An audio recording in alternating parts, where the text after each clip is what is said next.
Before everything changed, life seemed a lot simpler. My days revolved around work, the kids, and those small, everyday moments that made everything worthwhile. Irene and I were living the suburban dream. 4 kids, a cozy home, and careers that we were both proud of. I thought our family life was solid, and I believed our little sacrifices were all worth it to ensure our kids' happiness and security. But when I look back now, I can see there were signs that something was off.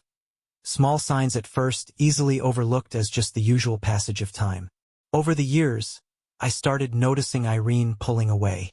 At first, I chalked it up to the usual stresses of raising 4 kids, juggling a home, and dealing with the pressures of her job. I was often exhausted too, so I didn't think much of it. Still, something felt off. At times, I felt like a stranger in my own home, as though Irene was holding on to some secret she wouldn't share. I tried to ignore it, focusing on being a good father and husband, but the unease only grew stronger with time. One morning, I was rushing around, trying to get the kids ready for our trip. "Okay, everyone, grab your bags and let's head to the car," I called out. From inside, one of the kids shouted, "I can't find my sunglasses. Check on top of your head." I quickly responded. "Found them," they shouted back. The kids filed past me, each one dropping their bags by the car. My old Subaru Outback, though high on miles, was still dependable and ready for the journey. I locked up the house, walked to the driveway, and popped the back hatch. The kids tossed their bags inside and scrambled to buckle up. Once the luggage was organized, I climbed into the driver's seat and began running through my pre-trip checklist. "Is everyone here? Bob, Alice, David, Rachel?" I called out, and the kids chimed in with a chorus of "Here." I double-checked the packing list. Bathing suits, sunglasses, hats, flip-flops, running shoes, underwear, t-shirts, shorts, sunscreen, phones, and tablets. All the essentials for our Disney World adventure. Everyone confirmed. "All right, Florida, here we come," I announced. "Yes!" they all shouted in unison. And just like that, we were off to the airport for our spring break in Florida. The flight was a direct shot to Orlando, and I had already arranged for a rental van. By mid-afternoon, we'd be swimming in the pool. I had booked 2 adjoining rooms, one for the kids and one for me so I could keep everything in check. We had 5 days to hit all the major attractions, plus a day at SeaWorld. I planned the trip despite Irene's objections. She wanted to join us but insisted we wait until summer because of her New York trip. I argued she didn't really need to go to NYC and that she should come with us instead.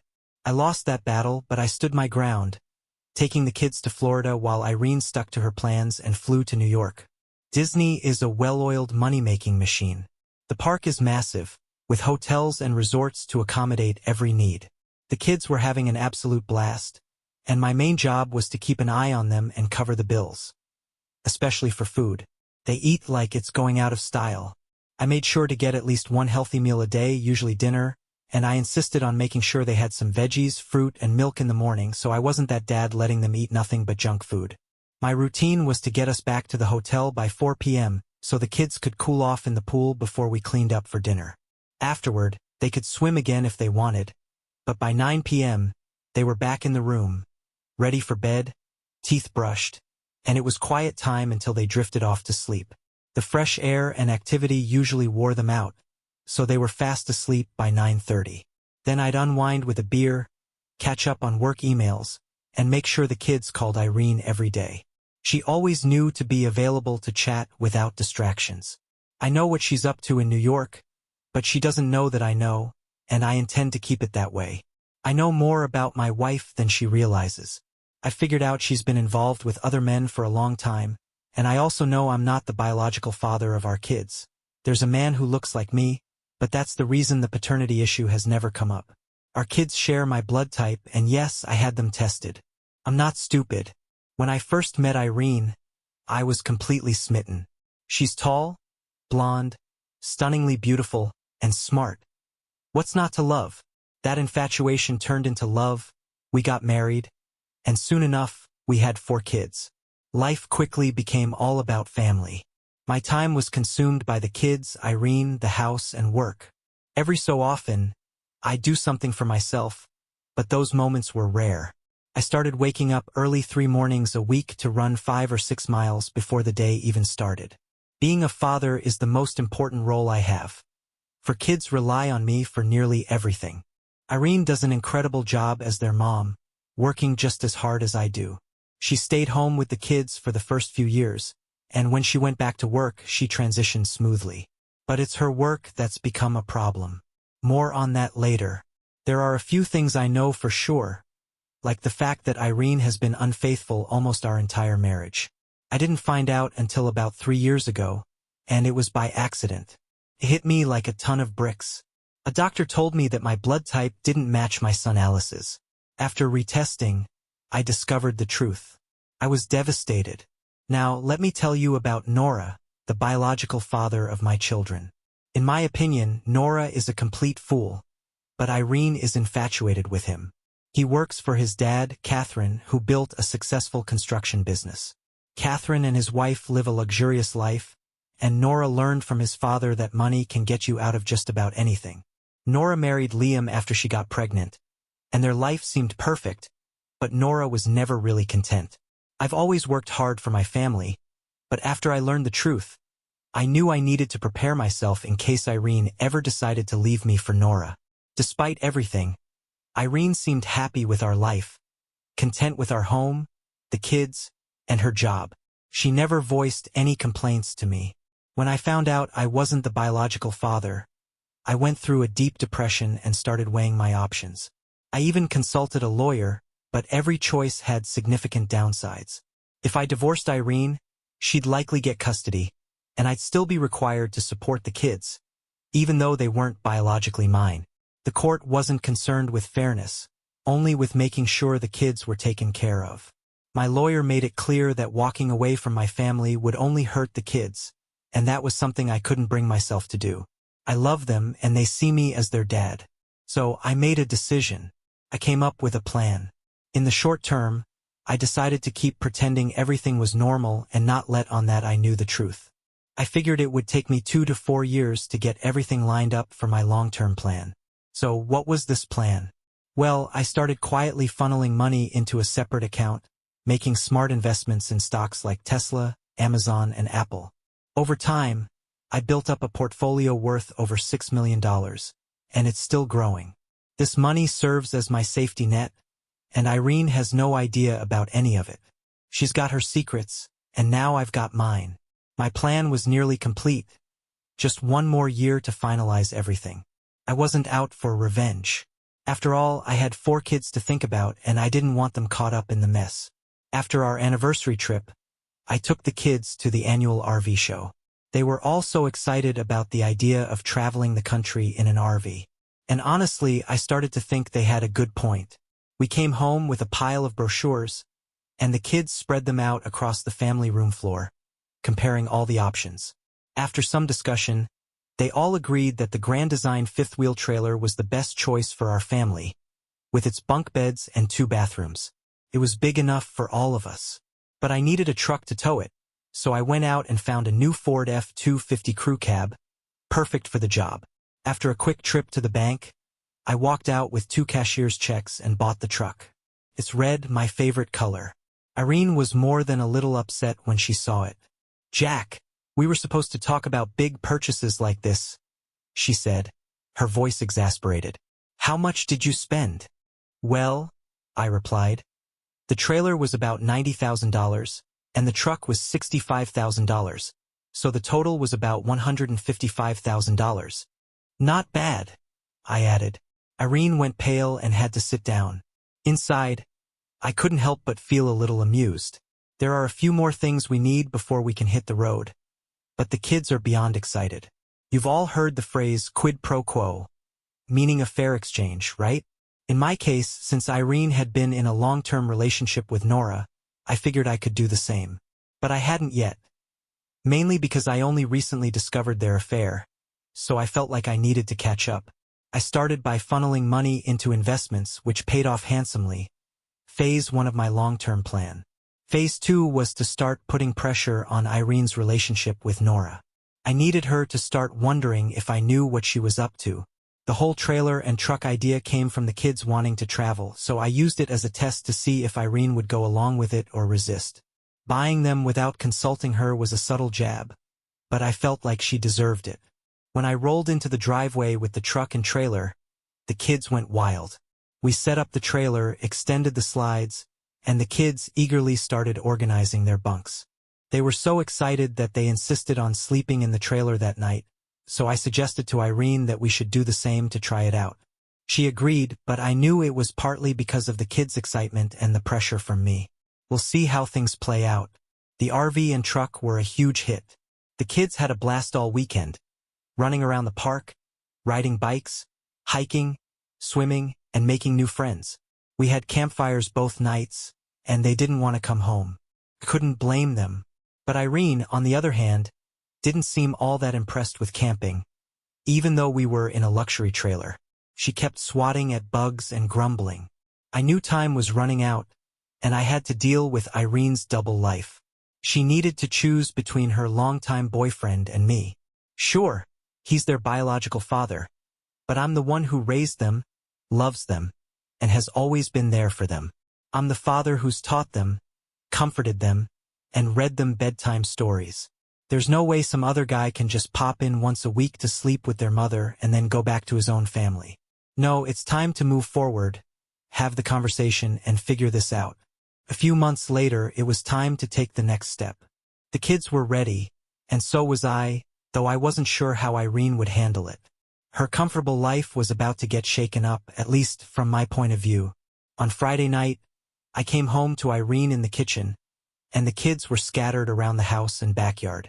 I took a moment to appreciate the scene of domestic bliss, but then my thoughts shifted to Irene with Nora, and I knew it was time to act. Irene, I said, how about we get a sitter tomorrow night and go out for dinner and a drink? We need to make some plans, and it would be nice to do it without any interruptions. That sounds great, she replied. We could really use some time alone without the kids demanding our attention. I made a reservation at an Italian restaurant for 7 p.m. The sitter arrived at 6:30, and Irene and I headed out. I chose a quiet, private table so we could have the conversation I knew she was dreading. After talking about the kids and work for a bit, I finally brought up what had been on my mind. Irene, there's something we need to talk about, something I know you don't want to discuss. It's been bothering me for a long time. Her expression changed to serious, and she nervously asked, What? What is it? Jack, sweetie, I need to know how much longer you plan to keep your relationship with Nora going.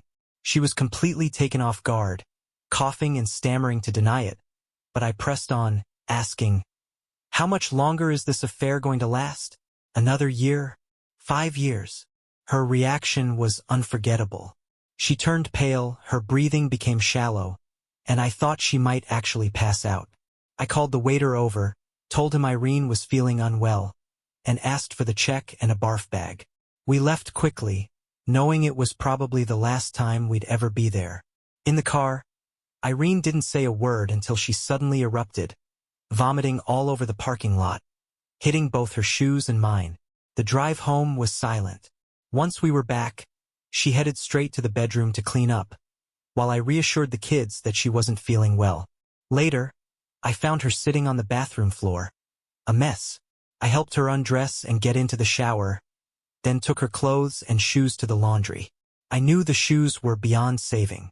Irene stayed in the shower for nearly 40 minutes, probably reflecting on the last 10 years with Nora and what she would do next. But honestly, that wasn't my problem anymore. It was hers and maybe Nora's, but not mine. Irene came out of the shower, put on her pajamas, and stayed in the bedroom. I poured myself an IPA, sat down in the kitchen, and thought about the mess we were in. My priorities were clear. The kids first, me second, and Irene last. That night, I slept in the spare bedroom and didn't hear a peep from her. Sunday morning, I woke up early, made coffee, and brought her a cup.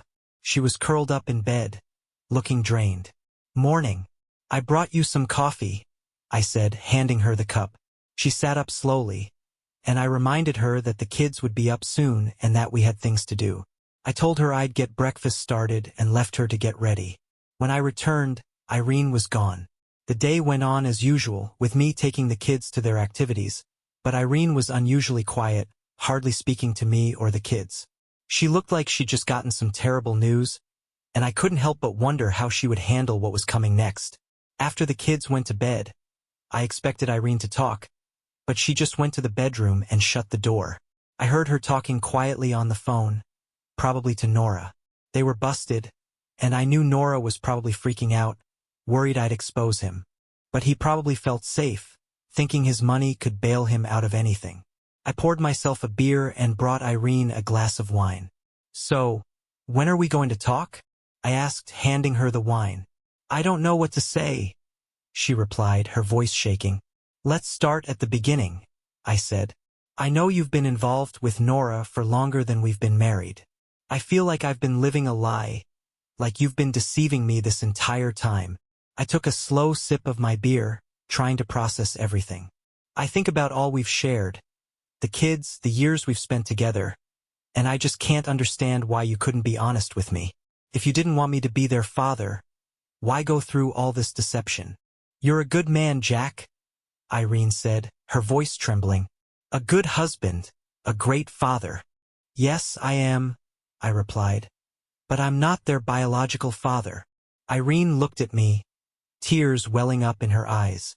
"I'm so sorry for what I did to you," she whispered. "Do you love Nora that much that you wanted him to be their father?" I asked, holding her gaze. She didn't answer.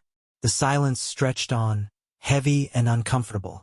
Finally, I asked, "So, what's your plan? What do you want to do now?" Irene stayed quiet, her eyes avoiding mine. "If you don't have a plan, then I do," I said, my tone firm. "You might not like it, but the choice is yours. You have to decide what you want." I had already talked to the kids, telling them I had a job opportunity elsewhere. They were excited about the move and thanked Irene. I knew this was a threat to her life with Nora, and the thought of losing him was likely more than she could handle. Before I found out the truth, I had been happy, believing I had 4 wonderful kids and a wife who cared for me. But now everything had changed. "You have a choice to make," I said, my voice low. "Tell me and the kids what you want." I stood up, ready to leave. "I think it's best if you sleep in the spare bedroom tonight," I added, walking out of the room. At that moment my plan, what I called Operation Exodus or OPEX, was already in motion. Phase 1 had been years in the making, building up my financial resources so I'd have the flexibility to do whatever was necessary. The real question now was whether Irene would try to repair things and stay with the family, or if she would choose her future with Nora. I needed an answer, but I wasn't in any rush. Let her stew for a while longer. I planned to continue giving Irene the silent treatment, making her question her choices and leaving her and Nora guessing about what I would do next. I wanted Irene to feel the weight of her actions and understand that there would be consequences for both her and Nora. Most importantly, I was determined to keep my place as the father of my children. There was no way I'd let them be taken from me. I had the resources to fight and would do whatever it took to make sure Irene couldn't take them away. It was hard to tell how much Irene truly understood the seriousness of her betrayal. She either knew exactly what I was thinking or was still in denial about how unhappy I was. She had to make a decision soon, and if needed, I'd give her a little push. I already had a plan in place for that. 3 months later, Bob came to me and said she wanted to train for a triathlon and asked for a new racing bike. We went to the bike shop and found one that was lightweight, fast, and pricey, about $2,000. With all the accessories, the total came to around $3,000. Bob was a bit like me when I was younger. I used to race mountain bikes when I had the time. Alice, on the other hand, wanted to play hockey, and his gear for the year was going to cost about $3,000, not including the high-tech sticks. David was keen on playing soccer, which thankfully wasn't as expensive, and Rachel was interested in both music lessons and basketball. With all the kids' extracurricular activities, things were getting hectic, and I couldn't manage everything on my own. Irene would need to step up, though that might interfere with her time with Nora. Maybe that's for the best. My plan to force Irene into choosing between Nora and the family was nearing its final stages. The kids were going to play a big part in this, so I started putting everything in place. 2 months later, I talked to the kids, and they were fully on board with my plan. I explained that their mother needed to make a change, and it would be up to us to help push her toward a decision. The kids suggested that Irene quit her job to spend more time with us.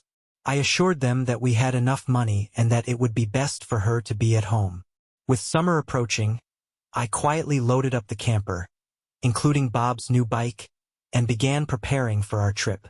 The night before we left, I turned to Irene and asked, "So, have you made a decision?" "What decision is that, Jack?" she replied, sounding confused. "You know exactly what I mean. Have you gotten lonely enough in the spare bedroom? You've been in there for months. It's time to make a choice." I walked away, leaving her to stew over it. The next morning, after breakfast, the kids and I finished packing up the truck and trailer, and we hit the road. Irene wasn't with us, and I knew that meant she had made her decision. We left Albany and headed for Canada. Bob sat in the front, navigating, while the others chattered excitedly about the campground we were headed to. A week later, we found ourselves at Algonquin Provincial Park in Ontario, and the scenery was absolutely stunning. The kids were having a blast, and every day was filled with hiking, swimming, and enjoying all the fun summer activities. We drove to Huntsville to stock up on food, and the kids picked up some designer hoodies from a local shop, trendy but expensive. But why not? I hadn't turned on my cell phone since we left, and I didn't care to know what Irene was doing. If she was frantic, wondering where we were, that was fine by me. Maybe she'd get a taste of the pain I'd felt when I found out about her lies. It might be cruel, but she deserved it. In a few days, we'd be heading further east to Nova Scotia. The trip would take about a week, since we only traveled 4 or 5 hours a day before stopping to camp for a couple of days. I had already made a reservation at Cape Breton Highlands National Park. I'd read great things about it, and I was eager to take the kids there. It was time to call Irene, just to let her know that everyone was fine. I had Bob use my phone to make the call, making sure to time it when Irene would likely be with Nora. I wanted to disrupt their little world and remind Irene that her secret was no longer safe. Bob dialed, and after 2 rings, Irene picked up. "Jack, is that you?" Irene's voice was shaky, uncertain. "Hi, Mom. It's me," Bob replied. "Bob? Oh my God. Sweetie, are you okay? Where are you?" Irene's voice was full of concern.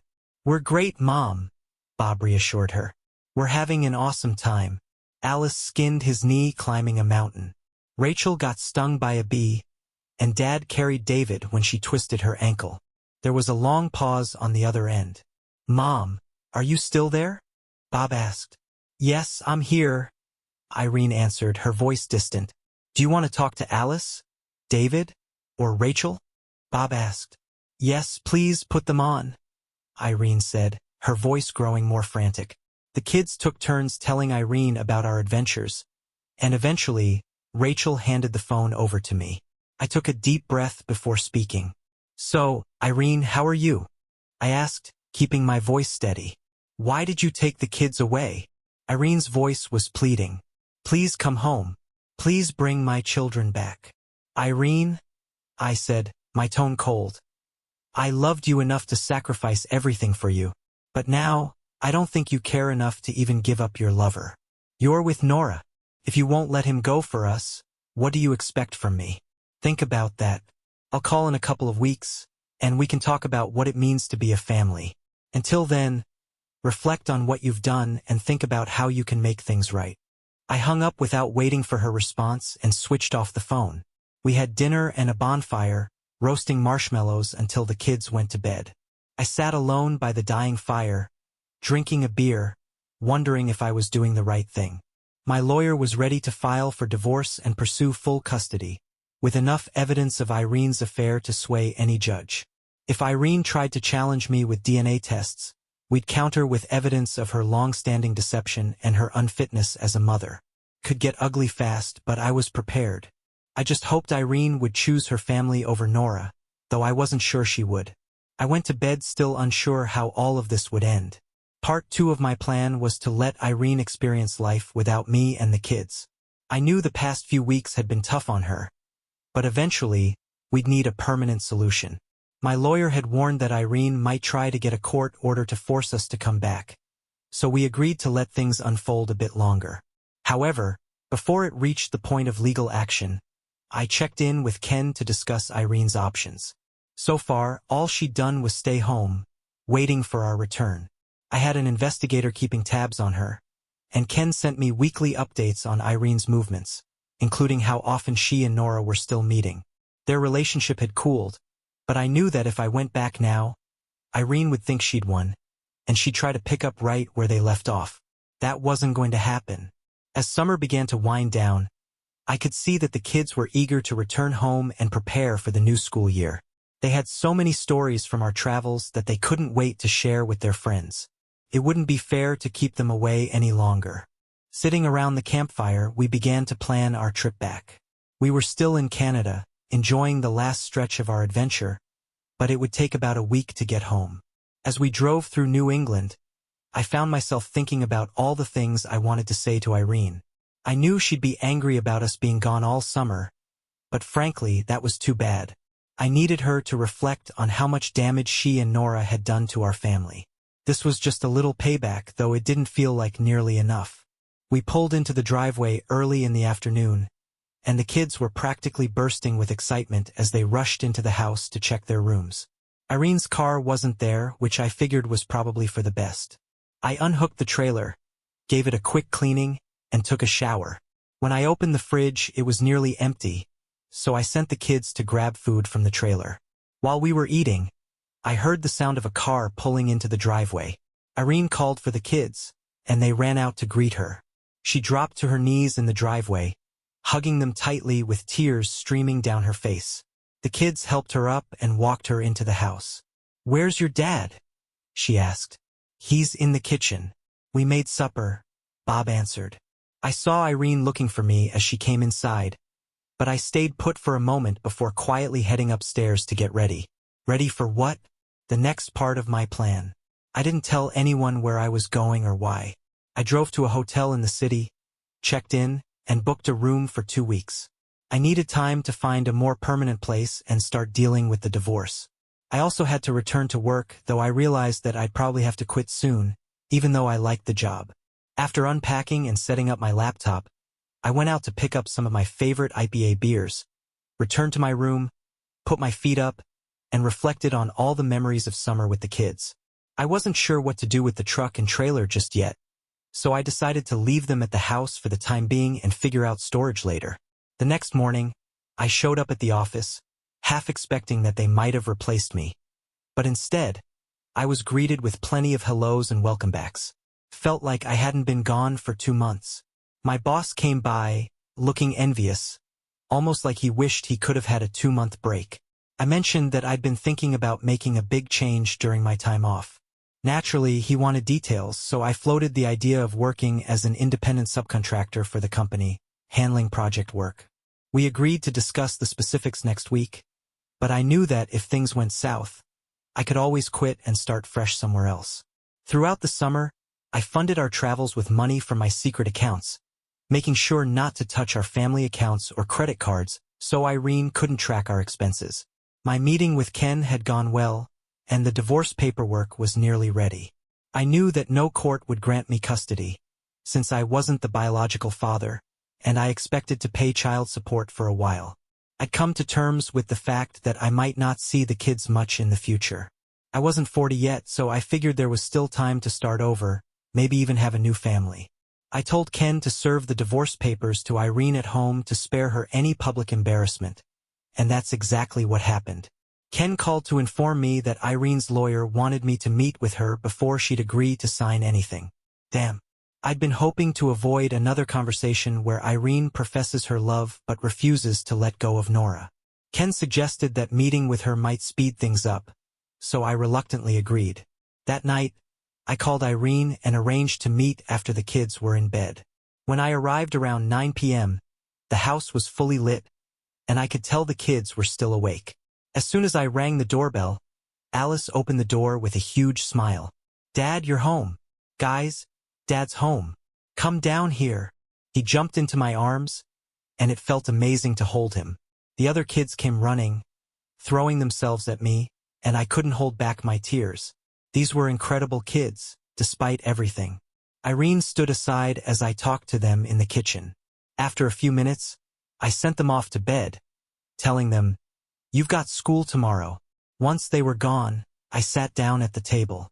"So, Irene, what did you want to talk about?" I asked. She poured herself a small glass of wine, sat down, and then asked, "Are you coming home?" I answered her with another question. "What made you think I was coming home?" "The kids miss you. They need you, Jack." "I miss you too." "I need you," she said, her voice more sincere than I'd heard it in a long time. "You had plenty of chances to decide what you wanted. You made your choice a long time ago, and now I've made mine. I'm guessing Nora has thrown you under the bus and is busy making sure Liam is happy," I said, my tone firm. Irene looked down at the table, then back at me. "Jack, you're the man I wanted to marry. I always wanted to raise our kids with you. I love you, and it hurts to see us like this. Can't we work through this? Maybe we could try counseling. I need you, and the kids need you." "Are you done with Nora?" I asked, my eyes searching hers. "Yes, I'm done with him," she replied, her voice firm. "Are you still working for the company?" I asked. "I quit my job and I'm looking for something else," she said, finally admitting it. That was the first time in a while that I felt even a flicker of hope. Irene promised, her voice steady but desperate. "Jack, I swear, I will be only yours, forever yours." I sat there, feeling numb, overwhelmed by a rush of thoughts and emotions. I couldn't look at her, couldn't even bring myself to glance at the kitchen. I closed my eyes, trying to block everything out. My children's faces flashed before me.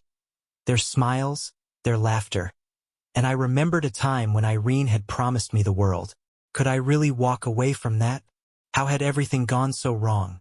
What was my life going to look like without them? I wanted to undo all the hurt, to somehow fix things. But could I do it? Stay or leave?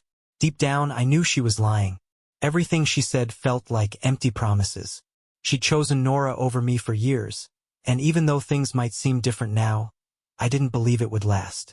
Once I returned, they'd fall back into their old rhythm, no matter how much she claimed to have changed. I knew what I had to do. The final part of my plan was already set in motion. It would take time, but I was prepared for that. After 10 years of lies, I had earned the right to end this the way I wanted. So I moved back in. The kids were ecstatic, and Irene acted like nothing had happened, throwing herself into family life, trying to show me she was the perfect wife and mother. Some people might think I was weak for going back to Irene after everything she'd done, but they'd be wrong. This wasn't about weakness. It was about strategy, patience, and waiting for the right moment. I knew Irene couldn't change. She'd done this before, when the kids were born, when things got rough, but she always went back to Nora. So why would this time be different? It wasn't. I knew she'd wait until she thought I trusted her, then slip back into her affair with Nora, thinking I'd never notice. So I waited. I continued gathering the evidence I needed to expose her, to finally put an end to this farce of a marriage. I met with my lawyer and the investigator, and after another round of payments, the wheels of my plan continued to turn. I didn't need to rush. I knew how the story would unfold. And sure enough, just a few months later, Irene and Nora were back together, just like I'd expected. It didn't take long for Irene to find a way to get back to him. She took a few months off, then found a part-time job, which I knew was nothing more than an excuse to see Nora. My second meeting with the investigator confirmed it.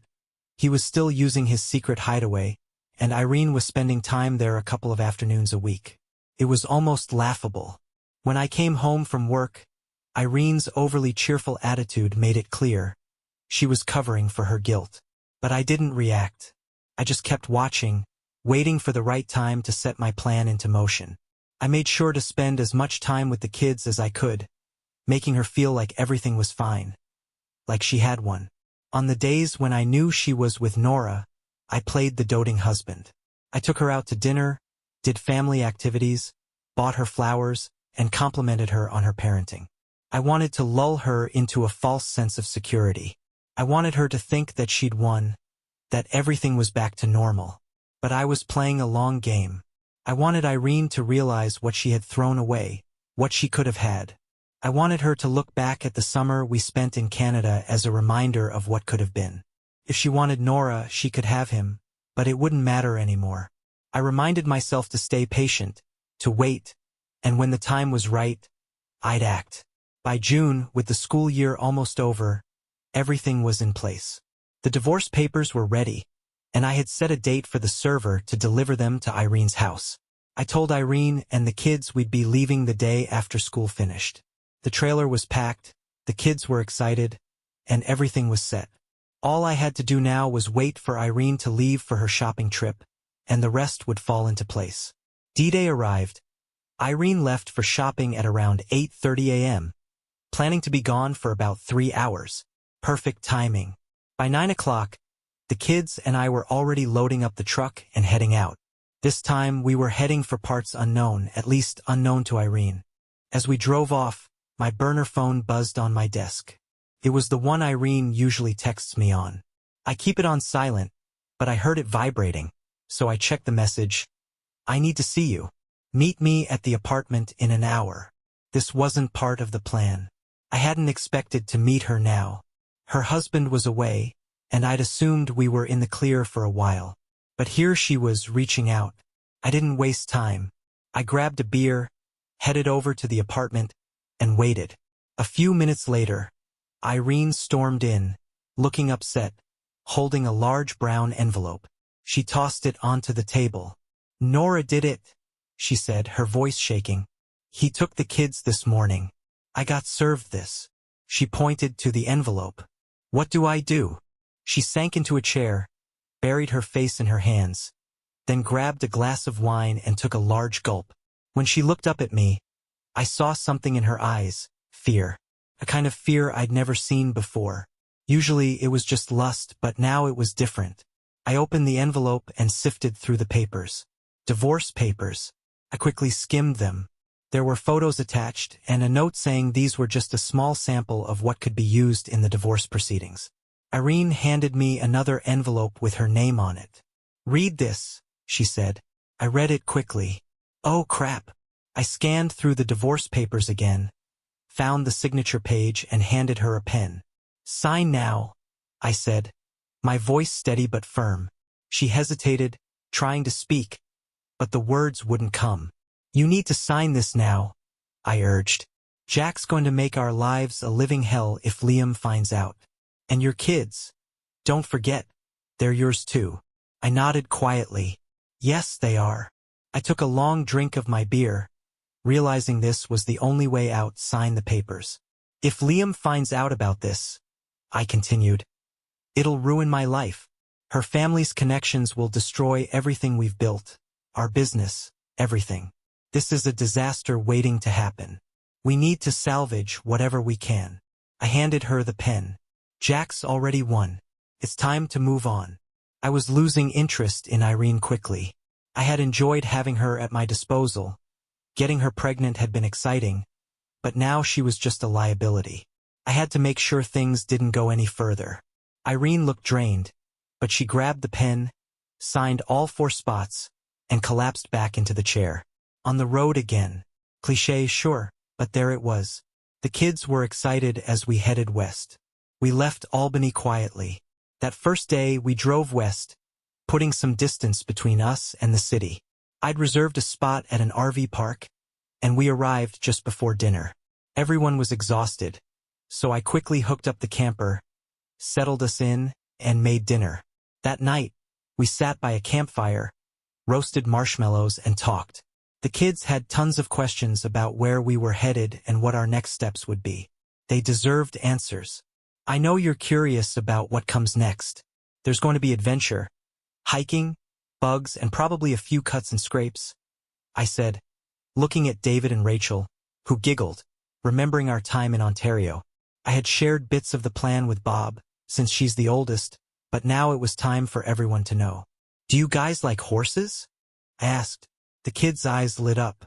"Well," I paused for effect, "how about we ride horses on a ranch in West Texas?" The kids burst into cheers, running in circles around the campfire, pretending to be horses. I wasn't entirely sure if this was the right move.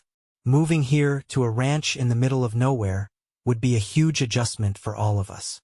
But when I think back to when I bought that ranch near San Angelo, I still can't quite believe it. It was up for auction, and I ended up purchasing it for just over $2 million. The house is a large 5-bedroom log cabin, well-maintained but definitely needing a few upgrades. The land stretches over 1,500 acres, giving us more than enough room to roam. There are also a few outbuildings, and I plan to turn one of them into a horse barn. A local farmer has expressed interest in grazing his cattle on the land, which will help offset some of the costs. My biggest worry was finding good schools for the kids, but luckily, San Angelo is close by and has all the resources we'll need. Still, I couldn't shake the feeling. What was I thinking? Moving all the way to West Texas? Fast forward 3 months, and we finally made it to San Angelo in late July after a slow, meandering trip from Albany, one that I purposely designed to keep a safe distance from Irene. Turns out I needn't have worried. My lawyer told me Irene had signed the divorce papers without a hitch. She even had her lawyer look over everything I'd arranged. Everything from the house, all the furniture, our bank accounts, the cars, and enough money to cover the expenses of the house for a year. The house was valued at around $600,000, with a $150,000 mortgage. Irene could sell it and walk away with nearly $450,000. The car I left her, a VW Passat, would still serve her well for some time. I took the Subaru and the trailer. We packed only the essentials, knowing we'd be buying new things once we settled in Texas. The divorce settlement also included certified DNA tests, which confirmed I wasn't the biological father of the kids. I even had Nora submit his DNA for comparison. My top priority was to ensure full custody of the kids, with no visitation rights for Irene. If she fought it, my lawyer was prepared to expose everything to Nora's wife and the public, which would ruin his life. Nora cooperated, and Irene signed everything, including a clause stating she would never seek financial support from me again. She was also required to go back to her maiden name. That chapter was officially closed. The kids and I were now ready for a fresh start. Here I am, not even 40 yet, with 4 kids ranging from 7 to 12, owning a ranch in West Texas and sitting on $7 million. What do I do next? Whatever I want. We moved into the ranch and got everything set up before school started. The kids were incredible. They jumped in and helped with everything, making this place feel like home. The highlight of our first few days came when we went to a horse ranch for riding lessons. The kids couldn't contain their excitement. Our instructor, Paul, was the perfect picture of a country girl. Checkered shirt, snug jeans, cowboy boots, and a white hat. Not only was she a veterinarian, but she was also a barrel racer, a sport I knew little about but was eager to learn. The first riding lesson was both fun and awkward. Fun for the kids, and awkward for me since I had never been on a horse before. Paul had picked calm, well-trained horses for the kids so they could ease into it. Then she turned to me and said, "All right, Jack, it's time for you to meet your horse." Me? I was thinking of getting a quad for driving around instead. I protested. Paul shot me a serious look. "You can get the quad, but your kids are learning to ride, and you need to be there with them. Don't argue, take the reins. This is Pete. He's about 10 years old, and he'll be good to you as long as you treat him right," she added quietly. "And remember, the kids are watching. You need to get on that horse." She had a point. So, I climbed on, feeling totally out of my element in my hiking boots, jeans, and windbreaker. Later, Paul suggested we buy the kids proper riding gear and offered to help us shop. When she asked if my wife would be riding too, I told her there was no wife anymore.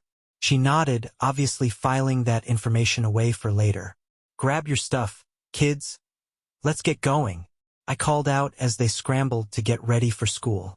It's only a 20-minute drive, and I didn't want them to miss the start of their day. Their school was decent, and I'd made sure to meet all their teachers and the principal, so they knew how to reach me if anything came up. I converted the old weapons room into a study area and library, complete with new bookshelves, desks, computers, tablets, and a business-grade printer. It was like a mini learning center.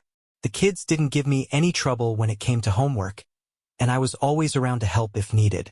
We even set up a 65-inch TV for streaming educational content and upgraded to ultra-fast fiber optic internet. Evenings are filled with driving the kids to their various activities, but their favorite by far is horseback riding. While they're at school, I've been learning to ride too. I've been spending an hour or two each day at the stables, slowly getting more comfortable in the saddle. Even Pete, the horse, seems to have noticed the improvement. One day, Paul was at the ranch to vaccinate horses when she saw me riding back. "Look at you, looking all confident on horseback," she said with a smile. "Thanks, but Pete here is doing most of the work," I joked. Paul asked, "Have you decided when you're getting your own horses?" "I'm almost ready. Just need to finish the barn. Maybe in 2 or 3 weeks," I replied. "The kids are eager, but I want the barn to be fully prepared. When you're ready, I'd love to help you find the right horses for the kids." "I'm assuming you'll be getting one too?" she asked with a playful smile. "I'd love your help. The kids would be thrilled. Maybe we could talk about it over dinner or a drink," I suggested. "I'd like that. How about this weekend?" "Perfect." I was excited. It wasn't exactly a date, but it would be the first time I'd gone out with a woman since Irene. We made our plans, and Paul returned to her work. The kids wasted no time teasing me about my evening with Paul. I picked her up in my freshly cleaned truck. She wanted something different from the usual Texas barbecue, so we went to an Italian restaurant that was known for its great food and wine. I was nervous when I rang her doorbell, but when she opened the door, I was taken aback. She was wearing a dress, her hair down, and she looked stunning. "Wow," I said, "you look amazing," and opened the truck door for her.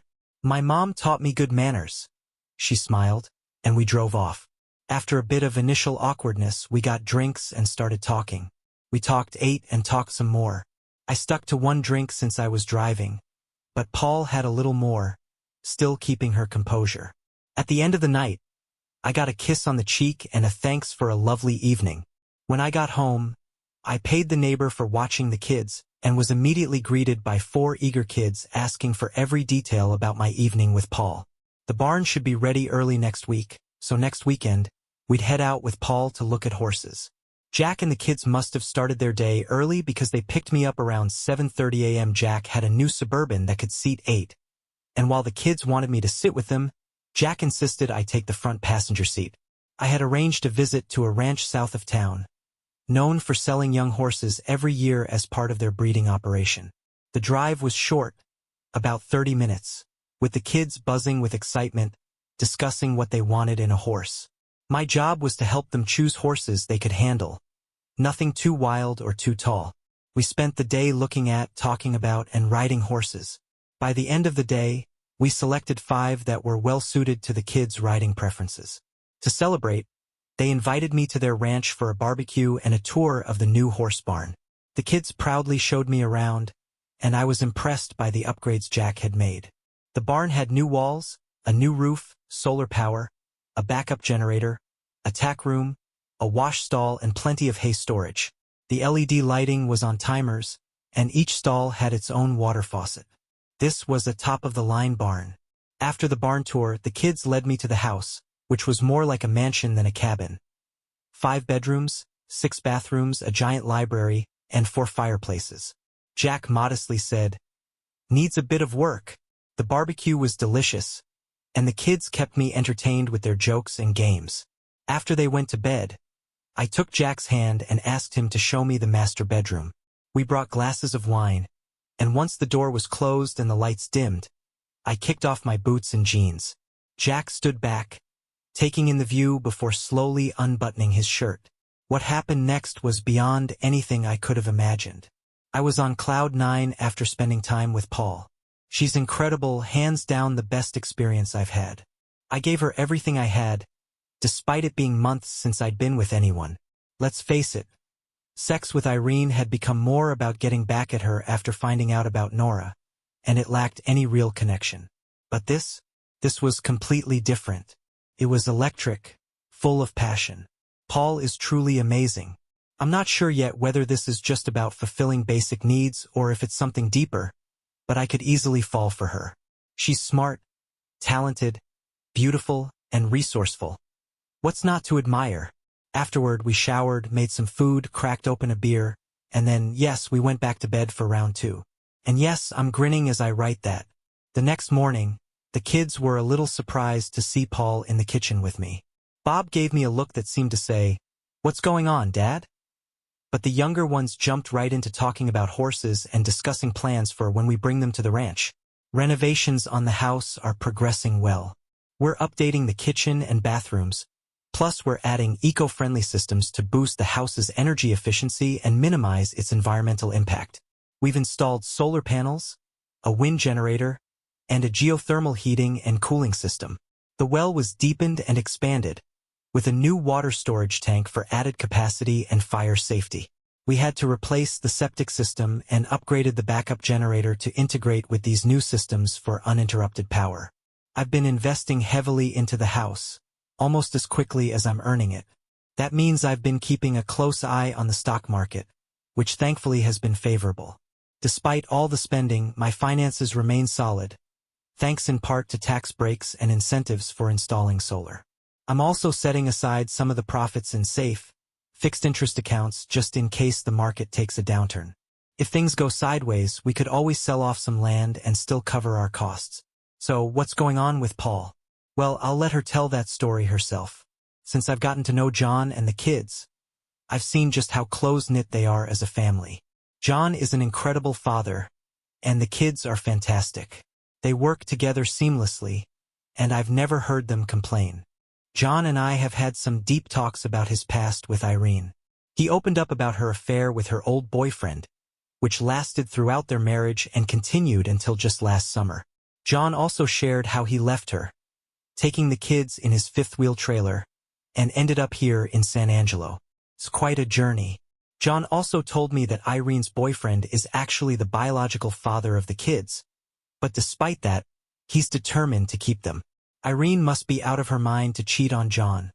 He's one of the best men I know, which is why I'm patiently waiting for him to ask me. My parents, on the other hand, have been subtly dropping hints about my future. They've met John and the kids and really like them.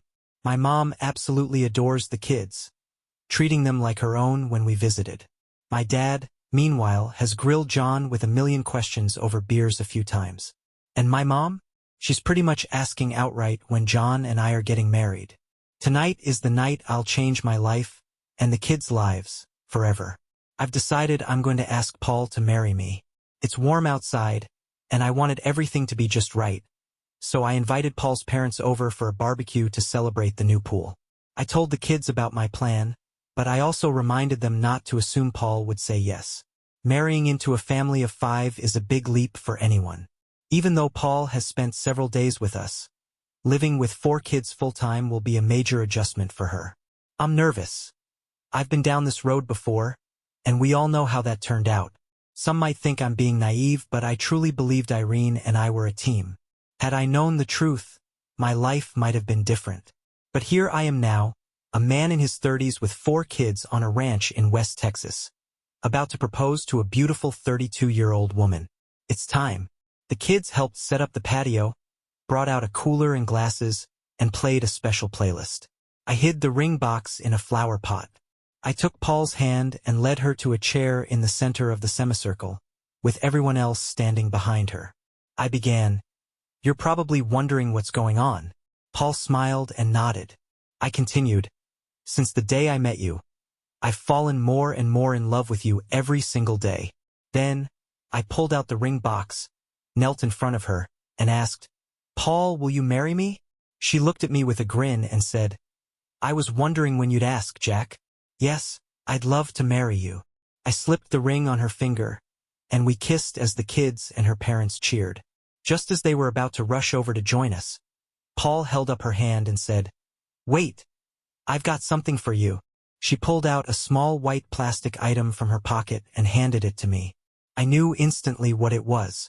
"It's a good thing you proposed," she said with a mischievous smile, "because you're going to be a father again." Holy crap! Couldn't believe it. We got married and started a new chapter as a family, starting with 6.5 people. Our son William was born weighing 7 pounds 11 ounces, and both mother and baby are doing great. I'm still on cloud 9. The ranch is thriving. We've started a small cattle herd and hired a team of cowboys for the daily ranch work. Paul's father has been a huge help in setting up the ranch's business operations and is here almost every day. The kids are riding more, and I'm getting more comfortable on a horse myself. I also bought a side-by-side ATV for 4 people with a cargo box and trailer for ranch work. I've started a business refurbishing and reselling pickup trucks and farm equipment, hiring 3 mechanics from a local trade school. The demand for used equipment is high since new gear is so expensive, and we're filling that gap. I also launched a small construction company, hiring 2 carpenters from the community college to handle smaller jobs as we build our reputation. My father-in-law oversees the business with a firm hand. If demand increases, I'll add another crew. We're all busy growing and becoming part of the community. The doorbell rang, and I went to check who it was, with Rachel by my side. On the video monitor, I saw a woman around 40, attractive and alone.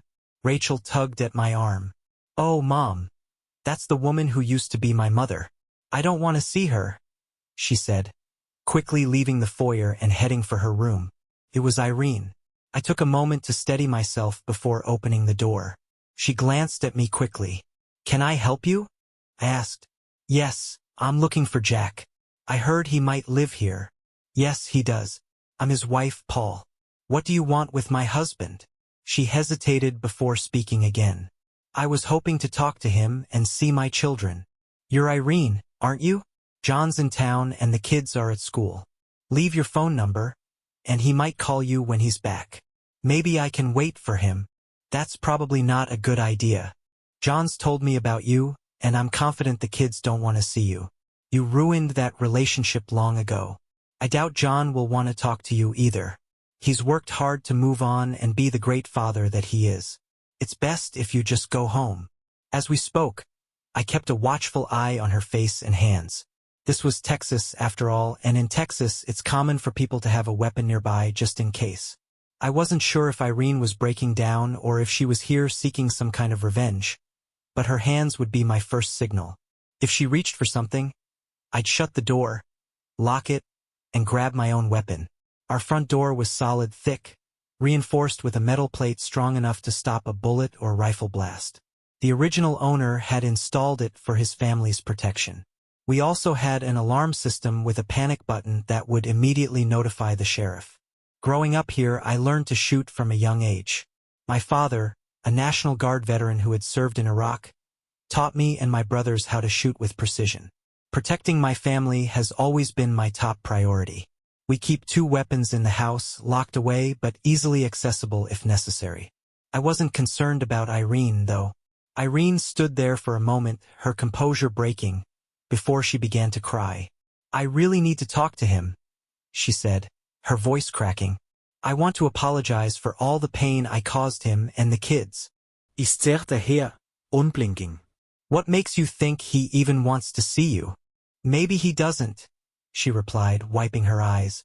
"But could you please tell him I just want a few minutes with him? Just to talk." She handed me a piece of paper with her phone number and the name of the motel where she was staying. "Please, just tell him I want to talk, even if it's for a short time." When I returned home with the kids, Paul told me that Irene had visited earlier that afternoon. I couldn't believe she'd found us. I didn't want her here, didn't want anything to do with her. If she hadn't gotten the message by now, then she was beyond delusional. I decided to reach out to Irene's mother. I hadn't spoken to any of Irene's family since I took the kids to Canada a couple of years ago. I knew they must have been wondering what had happened, especially regarding their grandchildren. When we left Albany, I'd let Irene handle any explanations to her family. I didn't care about their opinions. My priority was always the safety and well-being of my kids. The call was exactly what I expected. Shouting, crying, pleading. Some of the things Irene's mother said only angered me more. She begged me to let her see the kids, clearly unaware of how far Irene had gone to find us. She didn't know the extent of Irene's affair with Nora, a relationship that had spanned over a decade. Irene had kept most of the truth from her mother. When I asked what Irene's mother planned to do, she had no clear answer. I suggested a restraining order to keep Irene away from us and made it clear that I now had a new wife, a new son, and a new life. I asked her to tell Irene to stay away. By the end of the conversation, I was certain of one thing. Irene would have no further contact with the kids. When they were older, they could make their own decisions, but as long as they were young, I was firm in my resolve. Paul agreed with me. The next morning, I called my lawyer in Albany and asked him to contact Nora's lawyer. I suggested that it might be in Nora's best interest to convince Irene to return to Albany and leave us in peace. If he failed to do so, there would be consequences. I'll leave the details to your imagination. After the call, Paul and I made a plan to protect the kids from any potential surprise visits from Irene. I was concerned that Irene might be experiencing a mental health crisis, thinking she could solve everything by showing up in Texas. Paul's father even brought over some of his own weapons for extra protection. But after reassuring him that we were prepared, he took most of them back home. After a visit with the kids, especially our son William, my lawyer set a deadline for Nora's lawyer. I wanted proof that Irene was back in Albany, but I knew deep down that I would eventually have to face her one last time.